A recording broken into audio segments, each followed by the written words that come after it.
Pandangan itu adalah ibarat anak panah yang beracun, jadi anak panah setan untuk merusak manusia.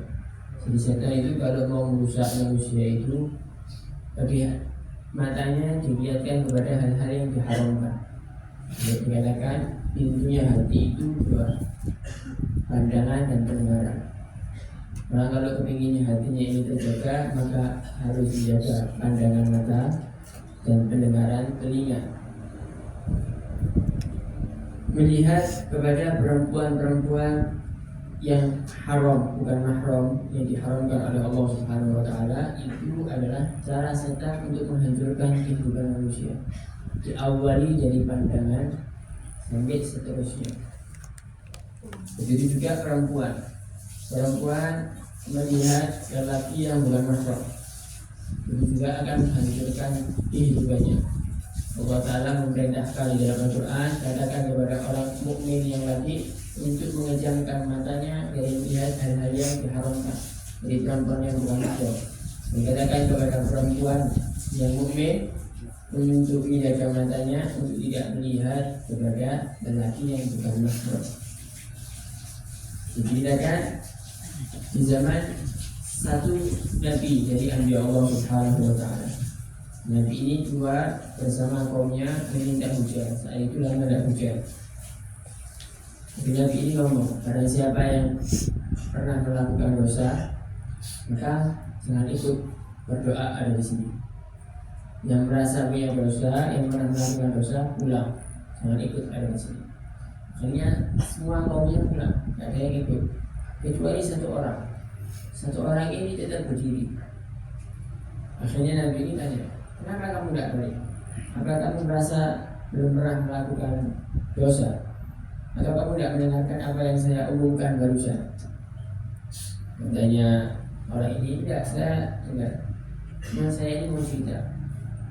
Saya ini pernah keluar dan saya ini melihat perempuan yang bukan mahram.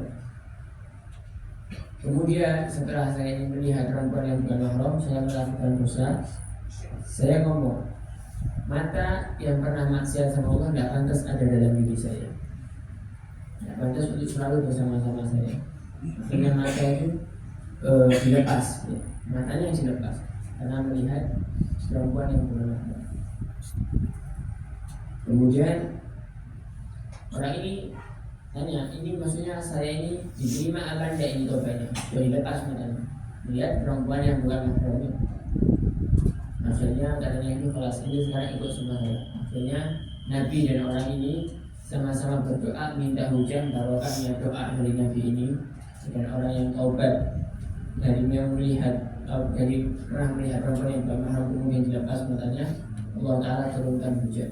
Barokahnya dua orang ini, Nabi dan orang yang taubat dari dosa. Karena itu kalau kita melakukan dosa, berarti taubat maftuh. Itu taubat ini dibuka sama Allah Ta'ala. Dan yang perlu kita ketahui, bala itu tidak adanya hujan ataupun hujan yang bisa merusak rumah kita dan yang lain-lain, itu semua karena dosa yang kita lakukan. Dan itu tubuh ilallah, taubatlah kepada Allah Subhanahu wa Ta'ala. Taubat kita pasti diterima oleh Allah Subhanahu wa Ta'ala selama roh masih ada dalam jasad kita. Selama roh itu belum keluar sampai ada di kerongkongan, maka taubat kita masih diterima oleh Allah Subhanahu wa Ta'ala. Ya, jadi umat-umat dahulu itu kalau anggota badannya melakukan dosa maka diamputasi. Kalau telinganya mendengarkan yang diharamkan, telinganya ditulikan atau dipotong.